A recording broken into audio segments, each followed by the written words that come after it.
Salut à tous, si vous nous rejoignez à l'instant, bienvenue sur MySports. Place au débrief de cette soirée. Le dernier quart de finale est terminé. Stéphane, ça y est, on connaît les 4 demi-finalistes. Oui, on les connaît. Et bien, la logique est respectée finalement, puisque Bienne, 3e, a vaincu Davos, 6e en saison régulière. Et Bienne a surpris tout le monde, surprend encore tout le monde, en continuant sur son excellente lancée.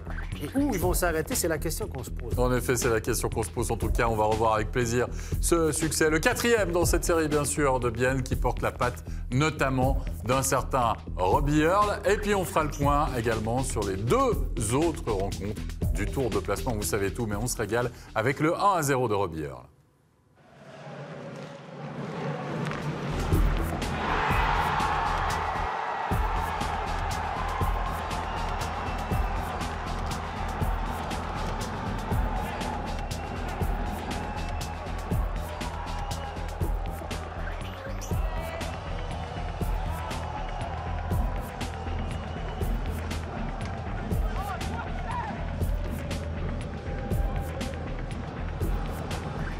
Et avec nous dans ce back-check, Gilles Montandon et Serge Pelletier pour revenir bien sûr sur cette qualification du HC Bienne, qualification historique, on vous le dit, avec ce 4e point glané à l'extérieur, donc sur la patinoire de Davos, à la Vaillante Arena, avec un HC Bienne qui a été, messieurs, très solide ce soir, qui a été très bien organisé, on va le voir au fur et à mesure finalement de ses buts, des buts de la soirée, puisque Bienne, si je fais le décompte, n'a pas perdu un tiers ce soir, a fait la différence notamment lors de la 2e période. On va voir tout ça en image si vous le voulez bien, avec une ouverture du score marquée par quelqu'un qui n'avait plus marqué depuis 10 matchs, Robbie Earl.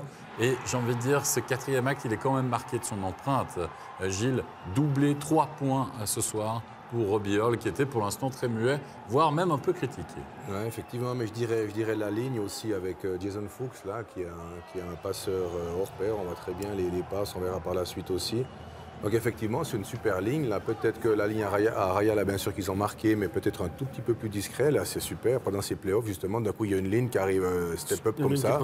C'est juste extraordinaire. Ça veut dire que s'ils arrivent à se présenter en demi-finale avec deux blocs d'attaque où tu es quasi sûr que tous les matchs, ils mettent au fond, attention. Serge Pelletier, dans ce match-là, la question qu'on pouvait se poser avant, c'est est-ce que Bienne allait, je veux dire, résister un petit peu à la pression, de se dire waouh, maintenant on n'est plus qu'à une victoire d'une qualification historique pour une demi-finale. C'est jamais arrivé. Les gens ne nous attendaient pas à ce stade, ne pensaient pas qu'on allait terminer dans les 4 premiers, ne pensaient pas qu'on allait peut-être tenir la dragée haute à Davos. Voilà, il y a peut-être une pression difficile à gérer, mais ce soir, on a plus senti que c'était Davos qui a eu plus de difficultés finalement à gérer cette pression. Effectivement, Bienne devait justement résister à la pression justement de devoir terminer la série ce soir. Et puis dans un 2e temps, devait aussi résister à la pression de Davos, qui Davos joue à domicile, devait commencer le match en trompe, ce qui n'a pas été le cas ce soir, étrangement. Et puis, il faut donner crédit au HC Bienne qui a bien suggéré les 60 minutes de ce match ce soir. Dino Wiesel avait égalisé, Raya avait redonné l'avantage, Dourfner, Earl, dans cette 2e période. J'ai envie de dire presque au plus fort, Gilles Montandon, de la rébellion davosienne finalement. C'est Bienne qui va résister, puis enfoncer le clou en fin de période. Dominer n'est pas gagner au hockey sur glace. Des fois, il y a des nettes dominations territoriales. Vous faites un contre ou deux, vous arrivez à capitaliser justement sur vos contres. Et c'est un peu ce qui s'est passé du côté de Bienne. Ils n'ont jamais douté. Par contre, c'est vrai que la défensive, là, Stéphane en a parlé assez souvent, je veux dire, la défensive de Davos, ils sont juste à la ramasse, quoi. Là, ils ont juste pas compris. Alors, bien sûr, ils se mettent toujours en position. En tout cas, les ailiers ne viennent pas défendre bas parce qu'ils profitent d'avoir toujours ces contres, puis d'amener des 2 contre 1 ou des 2 contre 2, puis de faire des croisements. Mais quand ils n'ont pas le puck comme ça à jouer, 3 contre 3 dans le fond de la zone, je veux dire, donner les matchs comme ça. Oui, on a donné des boulevards. Ah ouais. On a donné le boulevard, puis du côté de Bienne, il faut quand même dire, et on fera certainement les statistiques à la fin de cette série, notamment des situations spéciales. On en parlait en début de soirée. Stéphane, il y a un but ce soir en pipi, c'est le 5e. Mais sinon, de nouveau, je veux dire, le score est de 4-1 après 40 minutes de jeu. Il n'y a pas de goal en supériorité numérique, c'est du 5 contre 5. C'est vraiment là que Bienne gagne la série face à Davos. Bienne a été meilleur à 5 contre 5 contre Davos, sans aucun doute. Sans aucun doute.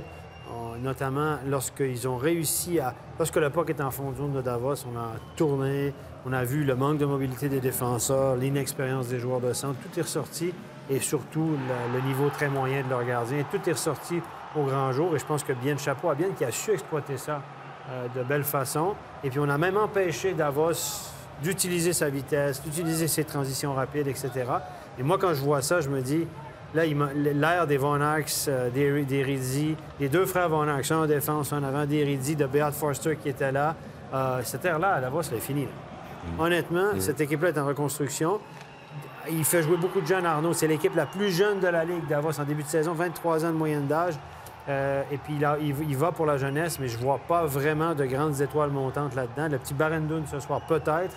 Un joueur de 17 ans qui a joué 18 minutes 05. Mais à part ça, cette équipe, cette jeunesse de Davos, je ne vois pas d'étoiles montantes. Je ne sais pas vous, les gars, là, mais il n'y en a pas un qui me transcende, en tout cas. Non, surtout que, je veux dire, ensuite, il va y avoir le départ de Charoni qui était suspendu ce soir, qui quitte pour Berne. Il va y avoir quelques départs également de ce côté-là. Effectivement, ça ne sera pas évident non plus la saison prochaine, sauf qu'il faut dire que les jeunes vont progresser. Ils ont pris de la bouteille, justement, cette saison. Et puis, comme je disais avant, il faut donner le crédit à Bienne qui a su mettre à nu les lacunes et les faiblesses de Davos dans cette série. Messieurs, on a une réaction à chaud après cette qualification donc, du AHC Bienne à la suite de cette victoire du côté de Davos. On va écouter tout de suite la réaction de Jason Fuchs. Jason Fuchs, qualification pour les demi-finales. Le sentiment, là, il est incroyable. Oui, il est incroyable. Il y a encore beaucoup de chemin, mais je pense que c'était notre premier objectif. On voulait d'abord prendre match après match, et puis c'est sûr que se qualifier pour les demi-finales était notre objectif. On a l'impression que c'est lors de cet acte 6 que vous avez le mieux maîtrisé votre sujet. Oui, on a quand même eu un petit moment de flottement, mais je pense que les deux buts rapprochés dans le deuxième tiers nous ont vraiment aidés. Et puis après, défensivement, on a tenu bon. Le troisième tiers, il y a des choses à améliorer quand même. On doit être un peu plus agressif, je pense. Vous paraissiez très serein pour cette partie, mais dans le cœur et dans les tripes, ça se passait comment? C'est sûr qu'on était quand même serein. Je pense qu'on a montré tout au long de la série, à part le premier match, qu'on jouait bien. Donc on a vraiment joué notre hockey, puis on a continué de jouer en étant serein. Merci Jason Fuchs et bonne continuation. Mais ça se voit même à l'interview, qu'ils sont sereins. Je veux dire, c'est pas comme ici. Pas l'euphorie. Non, mais c'est plutôt positif, ça, parce qu'ils sont pas en train de dire, ça y est, on est champion. On est en demi-finale, on est champion, on a fini notre saison. Il a juste l'air de dire, c'est juste une étape. Ouais. Ils ont le triomphe modeste, mais si on va aller loin, je pense que c'est l'attitude à avoir, parce que on a vu que danser sur les tables d'un certain bar ou faire la hola dans les gradins, ça ne paye pas. Après une victoire consécutive. En effet. Allez, réaction maintenant du côté du HC Davos à la suite évidemment de cette élimination d'une désillusion. On va écouter tout de suite la réaction de Félicien Dubois. Félicien Dubois, j'imagine très grosse déception pour Davos de se faire sortir en quart de finale des playoffs. Oui, bien sûr. Quand tu pars dans une saison, tu espères plus que ça. Mais voilà, je pense qu'on a perdu 4-2 dans la série. Voilà, déception en plus, j'ai pas grand chose à dire, quoi. On a senti qu'il y a eu une révolte au début du deuxième tiers, au début du troisième, mais face à ces Biennois, ça n'a pas suffi. Ouais, c'est vrai qu'ils ont bien fait leur travail défensivement. Ce soir, on a tout jeté dans la bataille, mais je pense que l'hypothèque de 4-1 à la fin du deuxième était quand même grosse. On a pris des buts un petit peu coup sur coup là. Et voilà, on a essayé, mais ça n'a pas suffi, quoi. Élimination en quart des finales, 6e de la saison régulière. C'est une saison plus qu'en demi-teinte pour Davos. Oui, c'est pas une saison négative. Okay, merci beaucoup, Félicien. Ouais, pas toujours facile évidemment de répondre aux interviews à la suite de cette défaite et de cette élimination. On va récapituler les résultats de ces quarts de finale avec finalement aucun match qui allait en 7, enfin aucune série qui allait en 7 rencontres.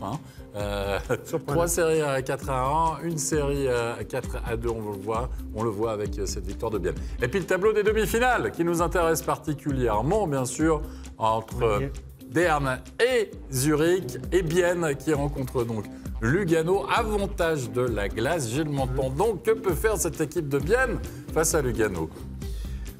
Écoutez, moi, du côté de Bienne, il faut y croire.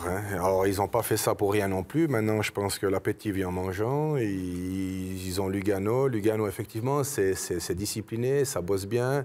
Mais comme on l'a rappelé avant, il leur manque quelques ténors quand même. 4 gros bonhommes qu'il leur manque. La Younen blessée. Là, Et apparemment, du côté de Bienne, là, ils ne souffrent pas trop du côté des blessures. Donc voilà, tout est, pour le moment, tout est ouvert côté Bienne. Quelqu'un que je connais qui dirait les étoiles s'alignent pour Bienne. Oui, enfin, depuis le début de la saison, à un moment, même les étoiles, ça tourne, hein, Stéphane. Allez, juste, on va faire un point sur le tour de placement, juste pour vous dire que John Gobi a marqué, même si Lausanne a perdu ce soir face à Ambry sur le score de 6-3. John Gobi qui prendra sa retraite à la fin de cette saison. Comme il ne marque pas souvent, bien sûr, eh bien, on voulait vous montrer au moins ce but pour vous dire que Lausanne s'est inclinée, mais dans un match qui ne sert, on ne le rappelle, plus à rien. Mais John Gobi sera fêté comme 2 autres Lausannois, Florian Kohns et Cristobal Huet. Oui. Ça sera samedi, un match que vous pourrez suivre, bien sûr, en direct sur MySports. C'est la dernière rencontre de ce tour de placement. Les 3 joueurs qui seront honorés, notamment en fin de rencontre avec une grande cérémonie. Voilà donc pour cette défaite du Lausanne Hockey Club ce soir. On va du reste faire le point sur ce tour de placement, même si c'est plus anecdotique qu'autre chose, pour vous dire que Langnau a gagné aussi ce soir les résultats face à Cloton, 4-3. Et le classement, ben voilà, vous le connaissez, même si on le dit, il y a encore une rencontre à disputer dans ce tour de placement. Voilà, vous savez tout. On arrive à la fin de cette émission. Merci beaucoup Gilles Montandon, merci beaucoup Serge Pelletier d'avoir participé, bien sûr, à cette dernière. On vous donne rendez-vous sans faute mardi, vous l'avez compris, pour les demi-finales de Play-off de National League. Et puis demain pour la suite des demi-finales de Swiss League avec la rencontre entre Langenthal et Holton. Bonne soirée, bye bye.